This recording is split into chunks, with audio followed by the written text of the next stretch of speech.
مختلف علاقوں میں گرے سیکیورٹی ذرائع کے مطابق تباہ ہونے والے بھارتی فضائیہ کے طیاروں کے پائلٹ زخمی یا لاپتہ بھی ہوئے۔ اننت ناگ، پامپور، پلوامہ، ضلع رامپن، اکھنور اور بھٹنڈا میں تباہ کیے جانے والے بھارتی طیاروں کے زخمی پائلٹس سری نگر، ادھم پور اور اکھنور کے اسپتالوں میں منتقل کیے گئے۔ تباہ شدہ بھارتی طیاروں کے ایجیکشن سیٹ مقبوضہ کشمیر کے ضلع اننت ناگ کے گڈول کوکرک ناگ کے علاقے سے ملی۔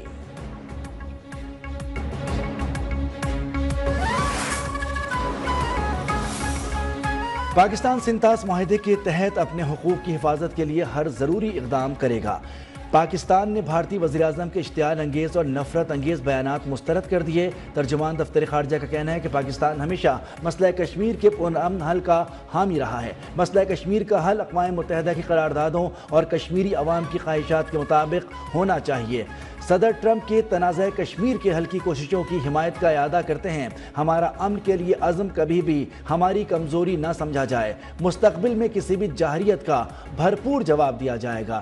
وزیر دفاع خواجہ آصف کہتے ہیں کہ مودی کے دن گنے جا چکے، فیصلہ بھارتی عوام کریں گے۔ بھارت سے مذاکرات میں دہشت گردی، کشمیر اور پانی کے مسائل پر بات ہوگی۔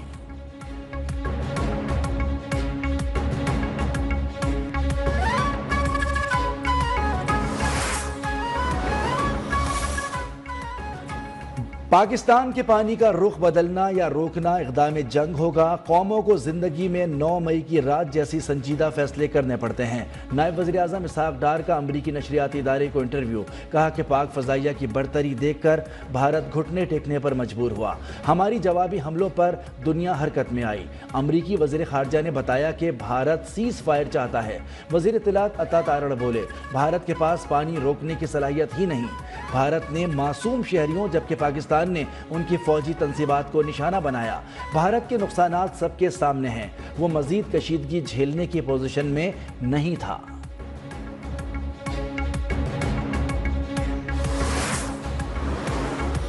سعودی عرب اور امریکہ کے درمیان ہتھیاروں کی خریداری کا $142 بلین کا معاہدہ ہو گیا۔ امریکی صدر ڈونلڈ ٹرمپ اور سعودی ولی عہد شہزادہ محمد بن سلمان نے معاہدوں پر دستخط کیے۔ اس سے پہلے دارالحکومت ریاض کے کنگ خالد ایئرپورٹ پر سعودی ولی عہد شہزادہ محمد بن سلمان نے امریکی صدر کا استقبال کیا۔ شاہی محل آنے پر بھی پرتپاک خیر مقدم۔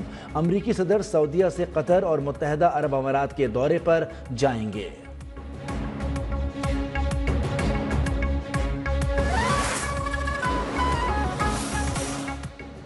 بلوچستان میں دہشت گردی میں بھارتی سرپرستی کے شواہد منظر عام پر آ گئے۔ سیکیورٹی ذرائع کے مطابق دہشت گرد گروپوں کے سرغنہ لاجسٹک اور آپریشنل بریفنگز کے لیے بھارت کا باقاعدگی سے دورہ کرتے ہیں۔ بھارت میں ان دہشت گردوں کو طبی علاج کی سہولیات بھی مہیا کی جاتی ہیں۔ 2016 میں کالعدم تنظیم BLA کا سرغنہ اسلم اچھو بھارت گیا۔ اسلم اچھو بھارتی خفیہ ایجنسی را کے اہلکاروں سے ملاقات کی۔ دہلی کے اسپتال میں زیر علاج بھی رہا۔ 2018 میں کراچی میں چینی قونصلیٹ پر حملے کا ماسٹر مائنڈ کالعدم BLA اور مجید بریگیڈ کا سرغنہ اسلم اچھو تھا۔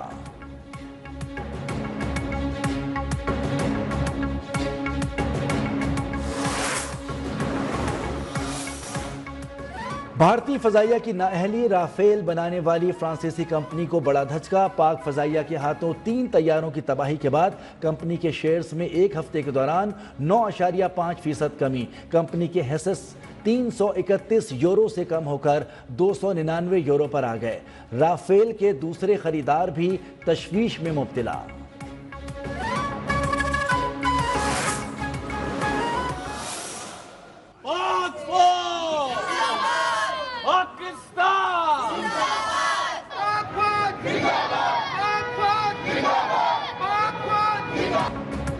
بھارت کے خلاف آپریشن بنیان مرصوص کی کامیابی کا جشن جاری۔ شہر شہر گاؤں گاؤں افواج پاکستان سے اظہار محبت۔ وزیر اعلیٰ پنجاب کی ہدایت پر صوبے بھر کے اسکولوں میں تقاریب۔ قصور میں صوبائی وزیر تعلیم رانا سکندر حیات کی قیادت میں ریلی۔ طلبہ کا سپاہ سالار اور پاک فوج سے اظہار تشکر۔ ننھی طالبات کا پاک فضائیہ کے شیر دل جوانوں کو بھی خراج تحسین پیش۔ اسلام آباد پولیس کی جانب سے پاک فوج کی تاریخی فتح پر ریلی کا اہتمام۔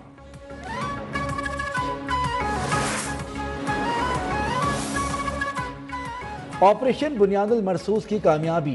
کراچی میں پاک فوج، پاکستان رینجر سندھ اور پاکستان کوسٹ گارڈ کی جانب سے صلاۃ التشکر کی ادائیگی۔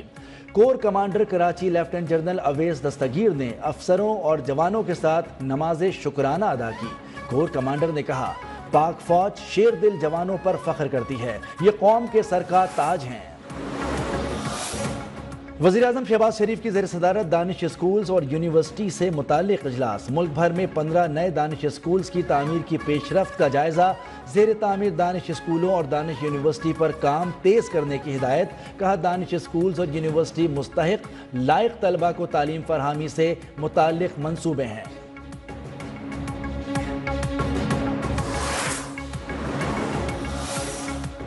وزیراعلیٰ مریم نواز کا لاہور کے مختلف علاقوں کا دورہ۔ لاہور ڈیولپمنٹ پلان کے تحت جاری ترقیاتی منصوبوں کا معائنہ، سبزیوں کے ریٹ چیک کیے، شہریوں سے مسائل بھی پوچھے۔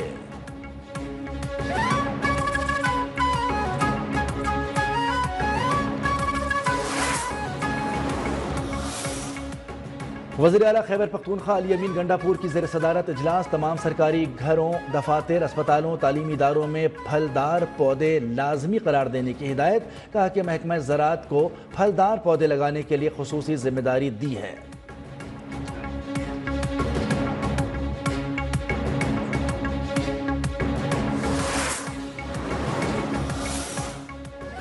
پاک بحریہ کے جہاز حنین کا ریجنل میری ٹائم سیکیورٹی پیٹرول پر تعیناتی کے دوران عمان کا دورہ۔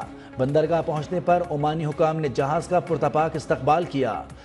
پی این ایس حنین نے رائل عمان نیوی کے جہاز خصب کے ساتھ بحری مشق میں حصہ لیا۔ مشق کا مقصد دونوں بحری افواج کے درمیان باہمی تعاون کو بہتر بنانا اور مشترکہ آپریشنز کی صلاحیت کو فروغ دینا تھا۔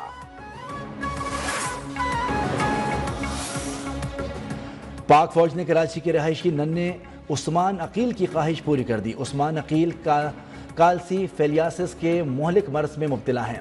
کور commander Karachi lieutenant general Awais Dastgir نے کور کمانڈرز کو کراچی مدعو کیا اور ننھے معصوم نے پاک فوج میں بطور افسر ایک دن گزارنے کی درخواست کی تھی۔ بچے نے والدہ کے ہاتھوں کیپٹن کے عہدے کے رینک لگائے اور پاک فوج کے ساتھ دن گزارا۔